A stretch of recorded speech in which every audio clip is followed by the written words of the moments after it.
Hey, this is DM Allen. Thanks for joining us once again for another week of awesomeness. Let's just get it started. Recently on Roll with Advantage, the Order of the Obsidian Flame hunted and found Zupmoy, the demon lord of rot and decay. At the head of it all is a giant mushroom lady that is about 15 feet tall, and she seems to be giving orders. They successfully thwarted Zupmoy and her army. Her head hits the ground, and in its last reactions, it pulls into a tight smile. They also found out that death is permanent for the demon lords. Now that the Soulmongerer is activated, she can't go back to her domain. She's dead. But what should the party do now? Previously, Asmodeus, the secretive lord of devils, gave them a to-do list. Find the secretly located protected. Travel to one of the 7 heavens and activate the obsidian flame. So the party heads back to Waterdeep to regroup and think about how to accomplish their to-do list. All right, let's get into it. Okay, so you all are walking back to your home in Waterdeep, and you're walking with Asmodeus and Deva, and or Devo, and Kenion's still with us right now? Kinian is still with you guys. As you walk through these dungeon paths, you run into a shadowy figure.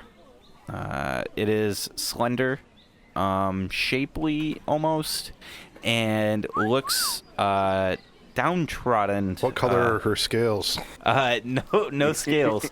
And Men can be shapely too, you know. What color are his scales? You see her, and Kinian instantly recognizes her. It's rings.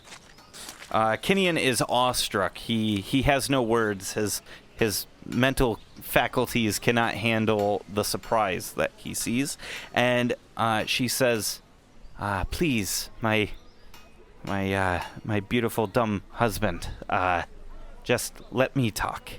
And she... Clever DM. Yeah, that's clever DM. You all need to be careful. There's demons down here. I've been trying to find my way out for... I would think it's been at least 12, 13 sleeps. I've been running for my life. You notice she's got scrapes all over her. Her hair is just in crazy knots, like she's been sleeping on the floor and running for her life. So she's not in a movie, is what you're saying. Right, yes, exactly. Okay.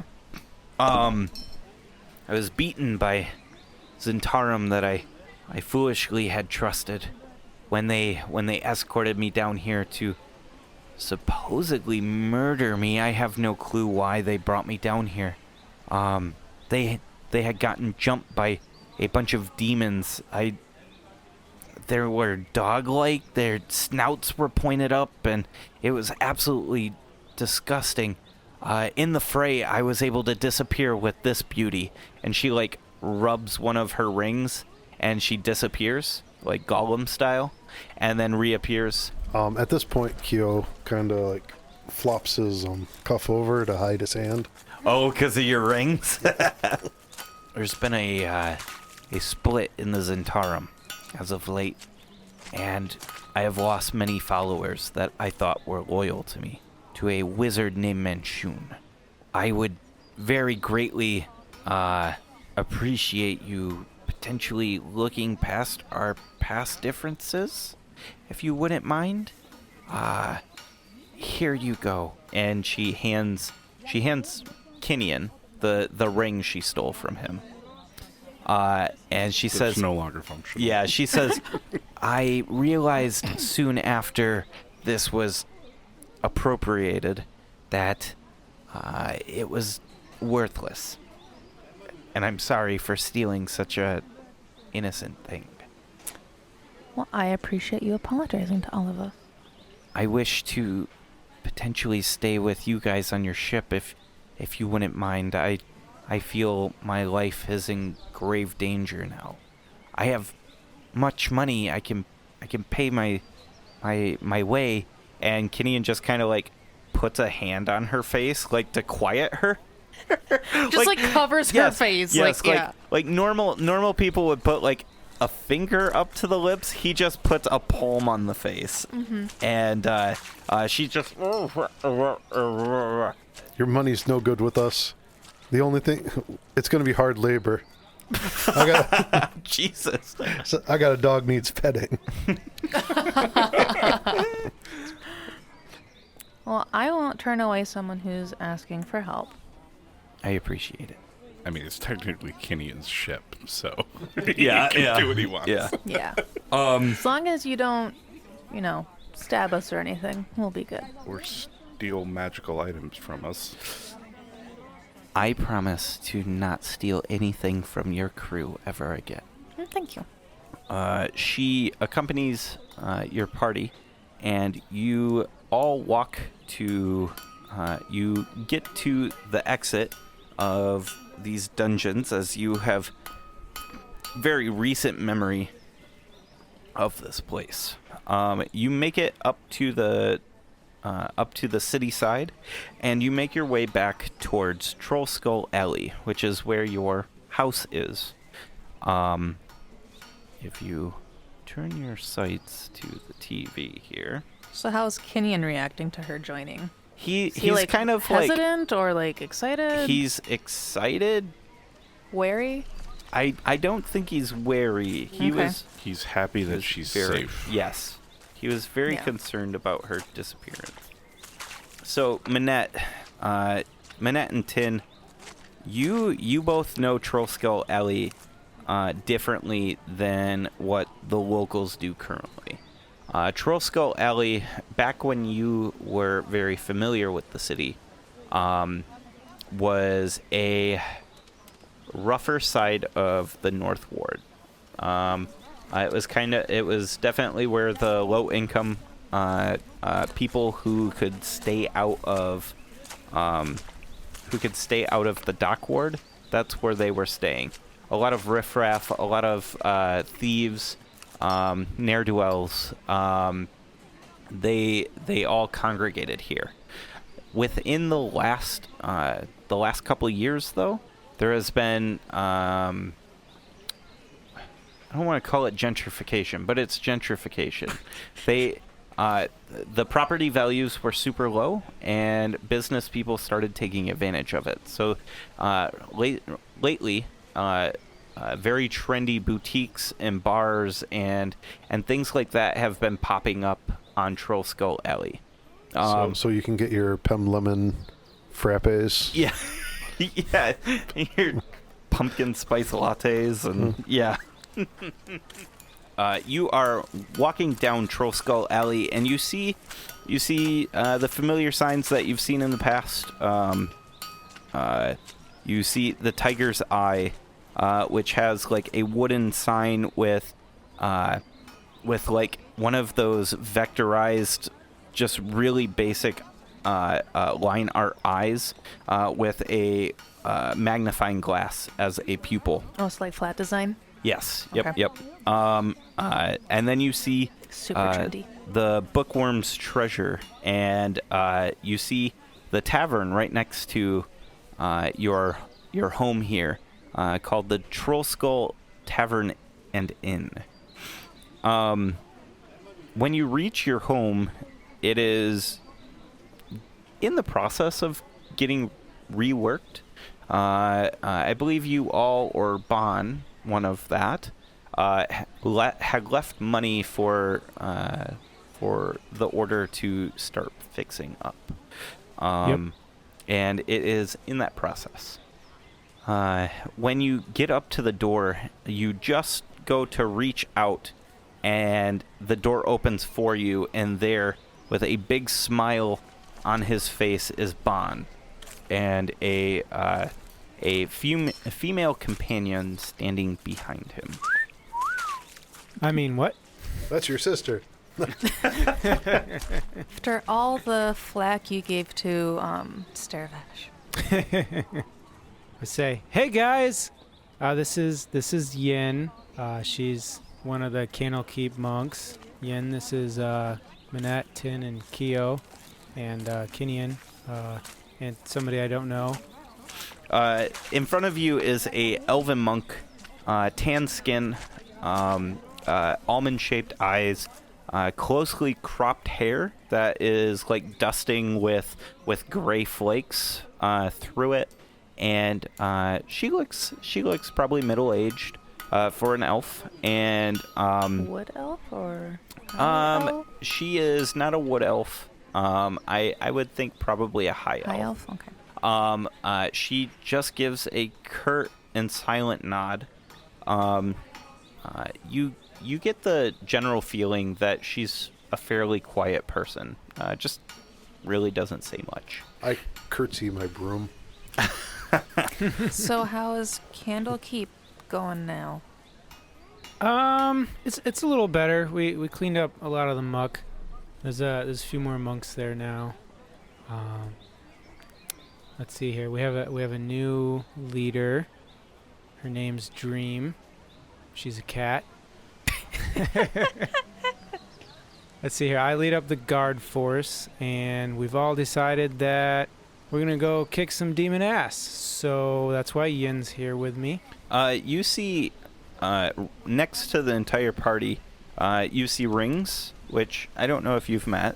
I don't think so. I don't think so either. So there's two strangers and Devo is here, and Rings is just staring on like she normally would, just watching you. And then you see like there's this short little girl next to her, and when you say demons, she's like, She's got a nasty cough. You can just ignore her. Devo, holy cow! Where'd you come from? she will walk through the group and extend a arm in a traditional protected handshake, which is the like hand up to the elbow area where you clasp forearms. I don't know that you've probably seen it as a child, but I don't think you've ever used it. Probably not. So it probably feels a little weird on you. But there's definitely some love there. She seems genuinely happy that you have survived whatever this Candlekeep is. The little girl is like, so should we just go in? Can we come inside? Oh yeah. Come on in. I can't remember. Does she sound like a little girl? Right now she does. I'm gonna take her and show her my silverware collection and my toys and dolls. Yeah, okay. Yeah. She plays along. I don't remember. Do we have a name for her? No. No. Okay. Yeah. Nope. She doesn't need your names. She walks up and she curtsies to you and she says, "My name is Wendy." And then that's when Keo like grabs her by the hands and he's like, "I gotta show you the silverware." But guys, who's Wendy? We met her recently, and she's a bit interesting, but she is wanting to kill demons as well. So we're kind of working together, sort of. How old is Wendy? Probably 9. She's stronger than she looks. You're letting somebody, some 8-year-old, fight demons? I'm 9. You hear from upstairs. I take offense at that. Yeah, I mean, Q's only 7. Right? Or 8 He's now? 8 now. He's 8 now. Yeah. He's a big boy. Yeah, Q's 8, you know? Well, all right, I guess. I dare you to say anything to that. So what have you guys been up to? What's everybody's passive perception, by the way? Just curious. I need to write it down. 20. Just curious, real quick. What's passive? Nothing 10. going on. Nothing going on. 18. Actually, I probably wouldn't yell anything down because I wouldn't have heard it. You hear Keo saying loudly, "I know you're 9. Don't lord it over me." But you've been on many more an adventure. Right. So Tin, you notice Yin takes a interest in the little girl, and she kind of raises her eyebrow slightly, and she nudges Bon, and Bon, she says lightly into your ear, I don't know if a 9-year-old should be traveling with us. Yeah, I kind of have that same thought. Yeah, good. Glad we're on the same page. You all make it into this house, and there's the basic amenities here now, groceries and such. And what do you want to do? So what have you guys been up to? Killing demon lords. Demon Lord. Yeah. Which one? Yuktmoy? Zutmoy. Zuktmoy. Zutmoy. Cool. We She did. closed a rift too. So A rift? right. Mm-hmm. Yeah. Closed a rift. Yeah, you almost died doing it. Hey. Almost. Hey. What kind of rift? Like a rift to the... The Abyssal. Abyssal plane? plane? Yeah, like the rift was with her, and we killed her, and then we just sewed that back. Kind of like a candle keep? Yep. Yeah.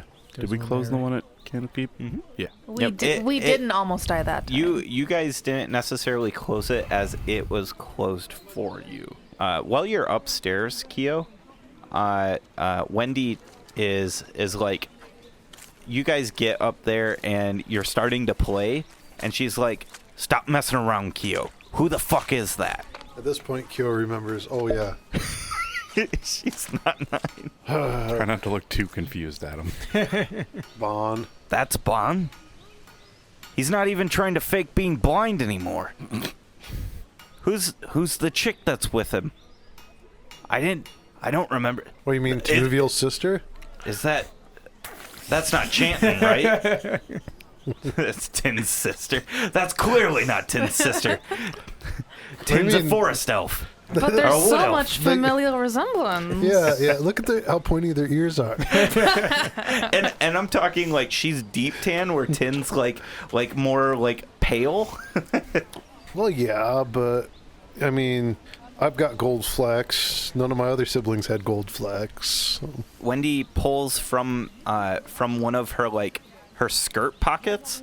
Like she digs in like way too deep, like way up to her shoulder, like it goes into an extra dimensional place. And she pulls out a bunch of scrolls and she starts just like scribbling. You see she writes in a very interesting manner. You've only ever seen one other person write like this. She writes from the left corner to the bottom left corner to the top right corner, and she writes almost like a printer prints. She writes words like that. The only other person you've seen do that is Minette, who writes from the top right corner to the bottom left. I'm sorry. Did you say that her dress had pockets and it held a lot of stuff? Yes, That's- extra dimensional space. That's too like unrealistic. It is, Like you're this is where you're just D&D has breaking the crossed fourth the wall here. Like I can't. Tin's not jealous, but Marina's jealous. This is horse shit. Practical clothing for women. What is that nonsense? I start writing stuff, but I write in a circle going towards the middle. All right. So I go across, and I turn the page, go across. she looks to you and she says, "Are they cool? You think they're gonna sign this?" I don't know.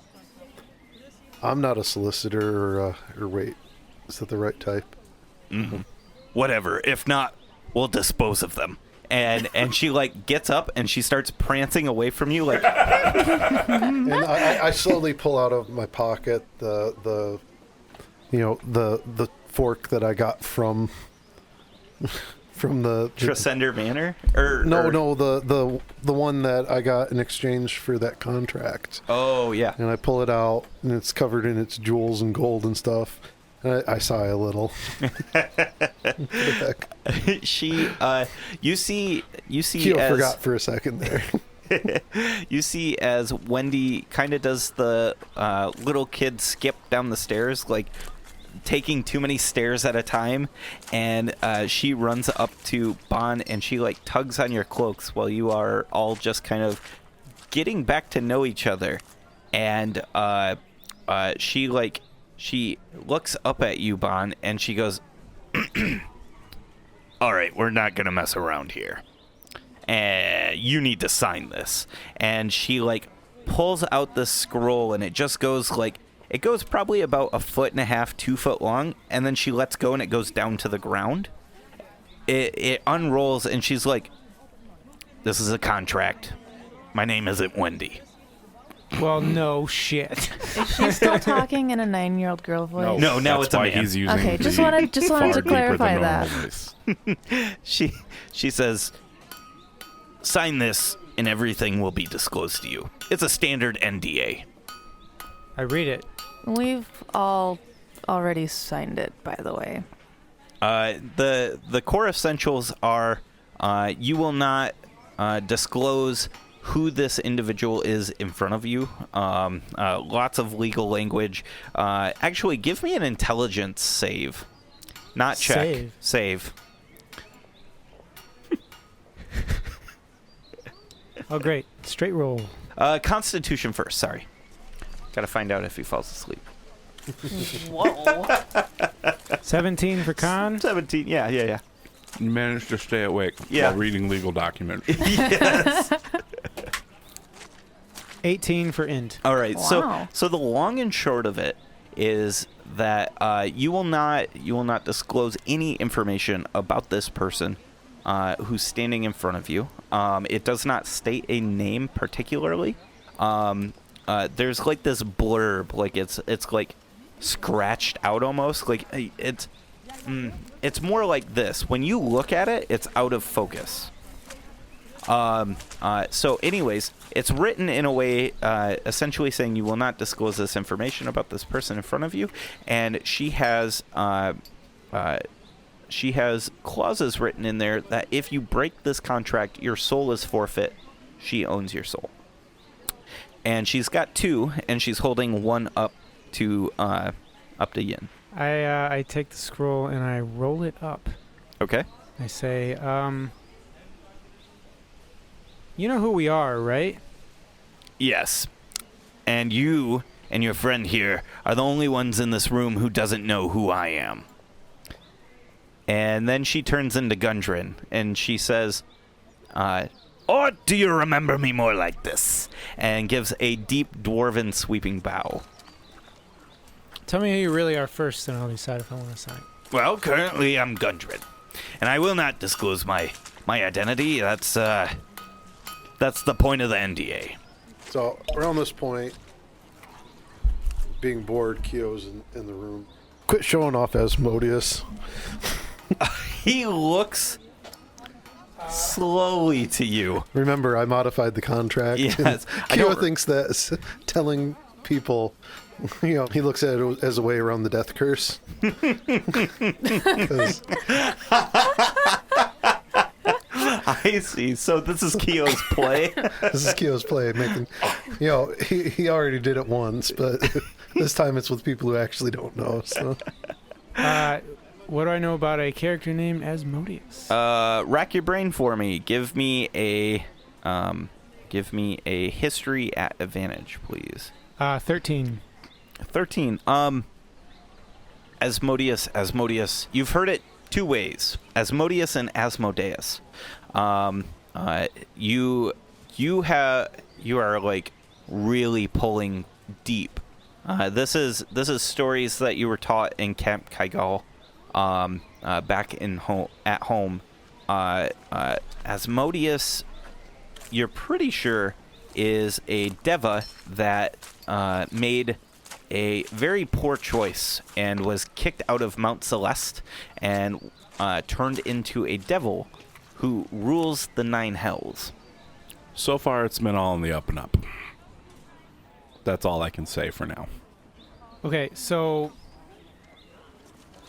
would that like come to me fairly quickly? Like, oh yeah, he's this guy. Yeah, I mean it's like remembering, right?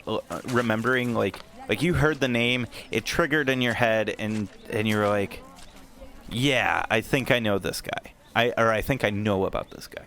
Refresh my memory. Difference between demon and devils. A demon is someone who, or something that came from the abyssal plane. A devil is a fallen deva who is sentenced to the 9 hells. They are lawful evil characters. And give me another history check just to see how much you paid attention in school. 13 again. From what you can basically remember is that the devils were kicked out of Mount Celeste and were sentenced to be the front line against the demons In the Chaos Wars. in the Because chaos. the demons well, are this is post Chaos Wars. because the demons are chaotic evil, right? Yes. Okay. Yep. You He guys wants- all trust him? He seems to have the same objectives to stop the Chaos Wars from reigniting. You're not saying that you're going to be like his servant or that you're. That was the second contract, right? Yeah. You are not beholden to me. You just cannot reveal my secrets. This just He's just lets trying you, to stay safe. This just lets you know what we all know because we can't share it with you if you aren't part of the NDA. Kyo, a long shiver rolls down your spine, by the way. I can't decide if Bon would hate him or not. I don't think so. So Be on the here's same side as the Devo. protected. Devo has signed it. And essentially your goals are at the core fundamental of who the protected are versus who the devils are. Your core goals are the same. You want to you are advocates for law. It's just how you get to that ends. What means justify the end, or what ends justify the means? Do the ends justify the means? Yes. You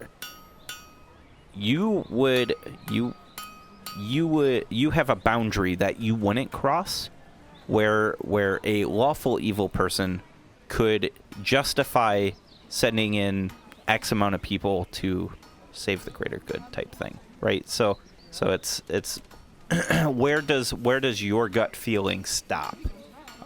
But your goals align very closely. All right, I'll sign it. Hold out for a higher wage. Good. Okay. So, he takes the contracts. He like drops his arms with them, and they turn into like this red smoke. And that's when he becomes a smaller version of what everybody has seen already.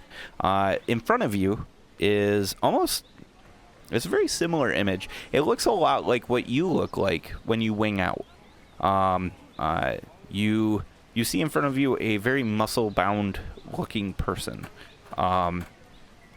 covered in not celestial light armor. This is just celestial armor. The light that you're shrouded in is a echo of what this armor is. It's very impressive, but you see a lot of battle wear on this armor. It's got a giant plume, much like the Spartan plume, on the helmet, and he reaches out to shake your hand, looking at you eye to eye, and says, "I am Asmodeus. As the little one has discussed, I have made decisions in my life that my brethren have not agreed on, but I was once the first line of defense. The 9 hells have fallen. The demons are very close to breaking through the prime material plane. The fact that we killed one of the demon lords here is proof of that." welcome to the fold. I have tasked your friends here, and now task you. We need to find the protected, and we need to gain the favor of gods, ones that align with our benefit. Hey everyone, I'm DM Alan, and thank you so much for joining us this week on Roll with Advantage Season 3, Episode 9. Thank you again for being a listener and for just being you. Thanks. Also, big thanks to our patrons. Without you guys, we wouldn't be able to do this show and keep it hosted, so thank you. A big shout out to friend of the show, Standing Stone's Workshop. She does an absolutely fantastic job painting minis. She's actually doing some mini painting for some of the crew for the show. So go check out Standing Stone's Workshop on YouTube and on Facebook. She has really interesting things for you to feast your eyes upon.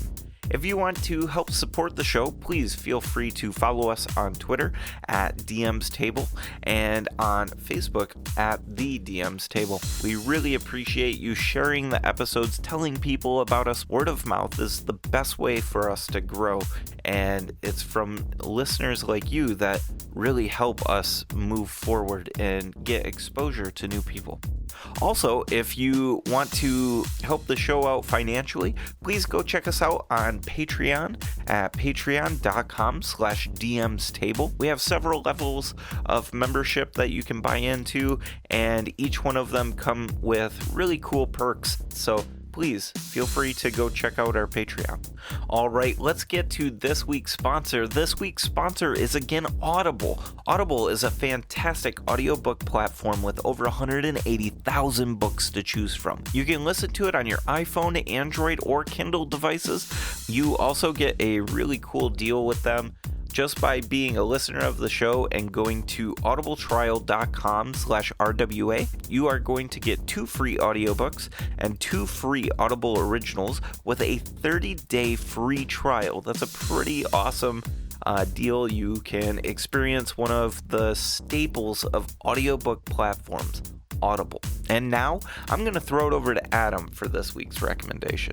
Howdy, listeners. This week I'm going to recommend Sufficiently Advanced Magic by Andrew Rowe, narrated by Nick Fodell. 5 years ago, Corn Cadence's brother entered the Serpent Spire, a colossal tower with ever-shifting rooms, traps, and monsters. Those who survive the Spire's trials return home with an attunement, a mark granting the bearer magical powers. According to legend, those few who reach the top of the tower will be granted a boon by the Spire's goddess. But Corrin's brother never returned. Now it's Corrin's turn. He's headed to the top floor on a mission to meet the goddess. If he can survive the trials, Corrin will earn an attunement, but that won't be sufficient to survive the dangers of the upper levels. For that, he's going to need training, allies, and a lot of ingenuity. The journey won't be easy, but Corrin won't stop until he gets his brother back. All right, go check that book out and make sure to get it onto your listening list. I am sure it's a good book. Adam recommends it. Next, I want to talk about Incompetech.com. Incompetech.com is an amazing audio platform that has very good audio scores. You can use them for things like podcasts like this, or you can use them for your at-home games, or even for listening to while you're prepping or working or whatever. The website is absolutely fantastic. You can punch in the mood you're looking for, and it'll give you a whole list of scores that link up to that mood. It is really cool, and it's really handy when you're searching for the right audio. Incompetech.com is absolutely fantastic. Please go check them out. All right, that's all I've got for you today. I'm going to stop talking now so you can get back to the awesome episode, and I will see you out on the internet. Bye, guys. Do you by happen of chance know where Camp Kaigal is? It's somewhere near Baldur's Gate.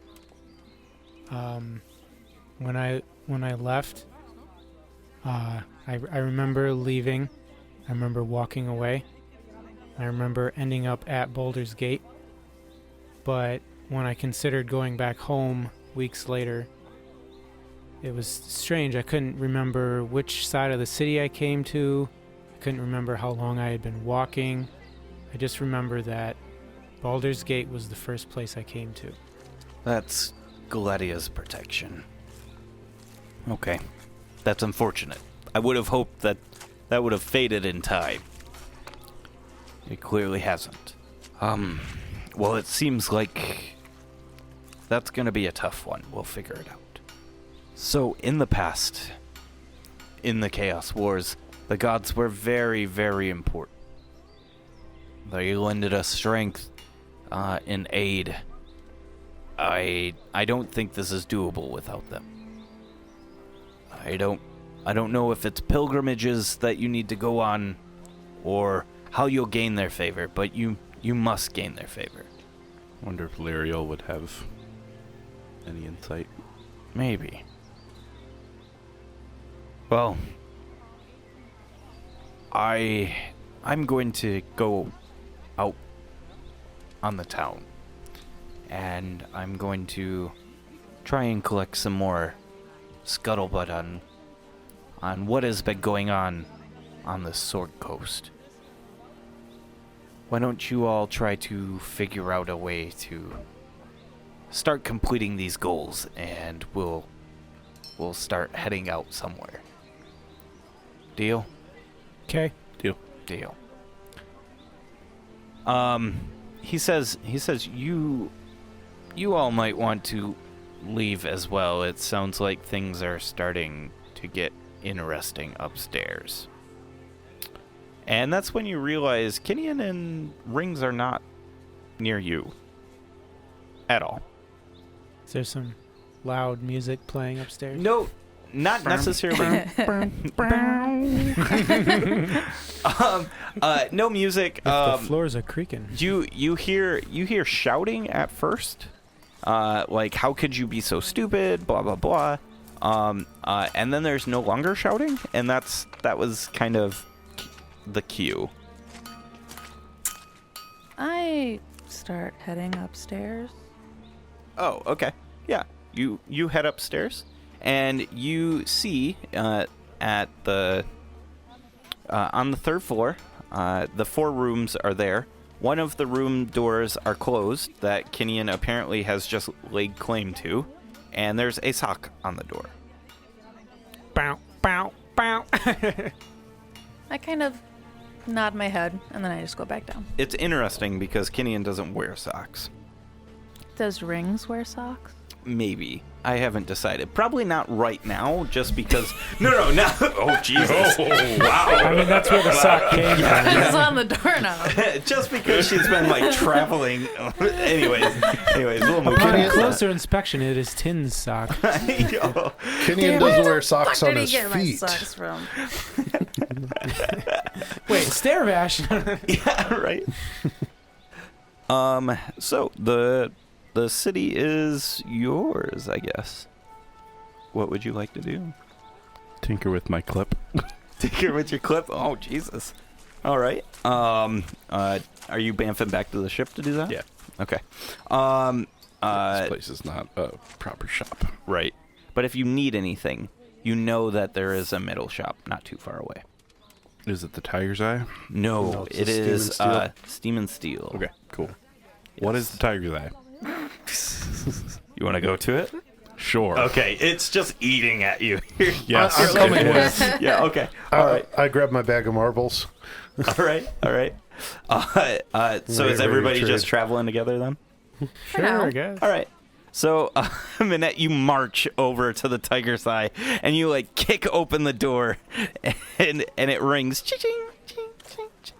It's a very big area, one level, single floor, and it's all kind of open with, like, posts in this room. There's a single desk on the far end, and there is a human with dark mahogany skin with his feet kicked up on the desk, and he's kind of got a hat low, like a fedora low over his eyes, like and he a looks like douchebag? no, like a private eye, Like a private eye. and he's got a toothpick in his teeth, and he's snoring loudly. And when the door goes off, he kind of startles and he says, "What can I do for you?" And then he starts looking at Bon very suspiciously. I toss the bag of marbles on the desk. You march across this long ass room. Shika. And you it's comedically long, right? No, and you just I'm march on my across. broom. Okay. So you glide. I glide across gracefully. And you throw the marbles down on the desk. And I say, let's see what you got. He says, what do you want me to find? He seems to misunderstand the marbles for being gems. Because they're not open. They're just in a sack on the table. Who are you? I'm Vincent. Your sign sucks. What do you do here? I'm a private eye. And he gives gives back to the ship. He looks at you, Bon, and he says, "What are you doing here?" I just followed them. No, I mean here. Oh, on this plane? No, like in water deep. Well, man, I don't know. What are any of us doing here? That's a very existential question. I interrupt saying, I know what I'm doing here. I'm trying to do business and competition and teach courses and... Do we know each other? Have you got the goods or not? He looks down at Yukio and he says, I think there's a misunderstanding here.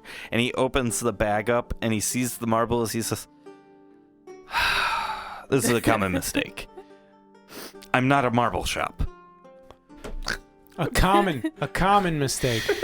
Tiger's Eye was not the greatest. Is there a wall within like 30 feet? Sure. Yeah. Yeah, I just Misty Step out. Okay. Bon, he looks back at you. So there's only 2 people in the room now? Yeah. Very interesting group of people here. You should take your marbles back. Well, yeah. Leaves them. You see me peeking in the window and the marbles start floating away. I just shake my head at all of it. He looks at you, Bon, and he says, well, no, we haven't met. But I know your type. I've hunted your type. And that's when, Tin and Bon, you see his form shift, and he turns into a black and gray striped Rakshasa with his hands turned backwards. And Wait, legit? Called it. Legit. Yeah. Yeah. That's why I'm like, Tiger. wait, what? And he says, I was hired long ago to hunt the protected. I know your kind. You're not that one guy we killed a little while ago, are you? No, I don't think so. No. I haven't died for many hundreds of years. Okay. You're not currently hunting me. are No, you? I gave that up a long time ago. That's good, because we'd hate to have to kill another Rakshasa. Yeah, I'd hate to be killed. I mean, whatever, I'll just come back, but I'd hate to be killed. It's Probably painful. hurts. It's painful. But there's Sucks a the little. Soulmonger right now. Would you really come back with that active? There's the what? Okay, never mind. He's not a very good private eye. While we're here, just out of curiosity, have you been getting any unusual requests lately for investigations? Because I know the city's been acting a little different. No, not usual. Been, maybe a higher number of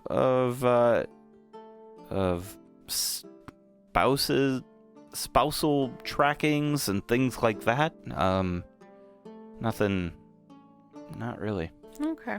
I reach into my backpack Okay. of many cool things and pull out Like you're reaching back there in your backpack, and he like starts slowly stepping away from you. And I pull out a bag of gold. Oh, yeah. How big? It's got about 100 coins in it. Oh, okay. I say, you used to hunt my kind. Do you know how to find them? He looks at that sack of gold. I can tell you what I know. I warn you that for the price that you're willing to pay me here, you might not get as much information as you'd hope. I would hate for you to hold it against me. And you can start to see like his fur starts like flattening a little bit. Like he definitely seems very on edge around you. Which, by the way, when he was starting to step away, Yeah. I was giving him like a dead-on look, and You're mad dogging him. yeah, like I didn't go for my weapon, but I just, shifted my cloak to make my weapon a little bit more visible. I dig out some more bags. I just start throwing them on the ground. Like money? Like Yes, 30 more money. coins. Oh. There's another 50. I think you missed. I'll take it. I think he's saying he doesn't have a lot of information. Yeah, what the elf said. Oh, I Um, thought you wanted a higher price. No, and he still takes everything you threw out. He says, I was contracted after the Chaos Wars to hunt your kind. We hunted you fairly successfully. Almost to extinction. I was trying to find a place called Camp Kaigo. I tracked it down to somewhere in the middle of the Cloud Peak Mountains, just south of Baldur's Gate, not too far from Candlekeep. I lost track there and was not able to find anything of your kind there. But everything I had pointed me to that area. Why'd you give it up?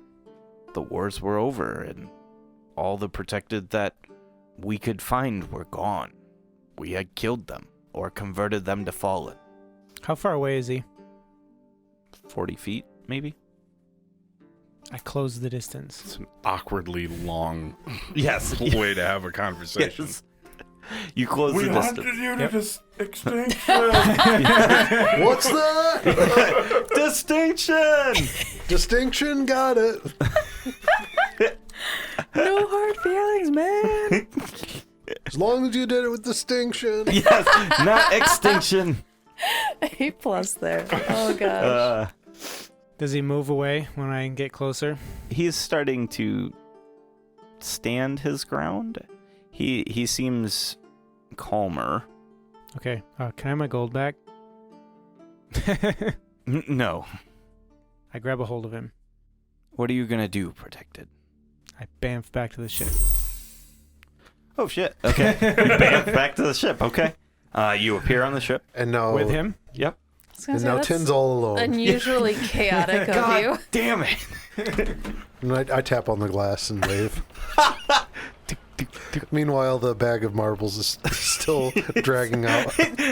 Well, Bon has this like transition to get to the Rakshasa. He passes the bag of marbles, which is going like 10 foot a second.